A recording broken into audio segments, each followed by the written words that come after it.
Земјоделците од Кочанско обвинуваат за неодговорност. Пред сеидбата на ориз нема вода за најмалку 500 хектари оризови ниви само во селото Градовци. Проблемот за ваквата состојба тие го лоцираат во неисчистениот главен канал, кој водата треба да ја донесе од акумулацијата до нивните ниви. Од тука до Привачево нема вода.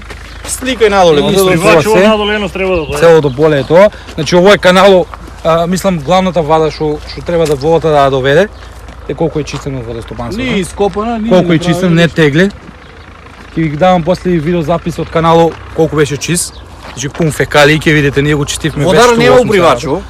У Привачево е село, имат колку таму 1000 декара, колку тоа ќе спане 100 хектари површина под ово, немат водар. Овдешните земјоделци се револтирани зашто досега проблем со вода немало, а сеидбата ја вршеле навреме. А стварно е проблем. Овај проблем пропацило. Од годините, значи ние си одсеувме до 10 мај. 10 мај може да видите што е посејано тие 10 декари.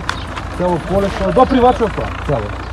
Надоле целото стое и од тука до патот за Кочани, 500 декара исто. Катастрофа.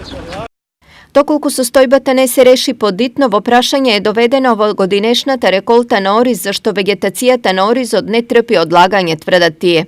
Водарите кои јадиш кај пуни со администрација. Водари кај нас нема ниден.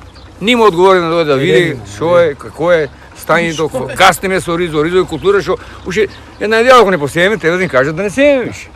Тоа е толку со оризо. Завршена на уште 10 дена. Телевизија Стар денес се обиде да добие образложение од водостопанство зашто овие земјоделци немаат вода, но оттаму одговор не добивме. Инаку, пред еден месец на почетокот на наводнителната сезона, од водостопанство информираа дека има доволно количини на вода. Каналската мрежа била исчистена во должина од 185 километри, а ќе се наводнуваат 8000 хектари долж системот Брегалница.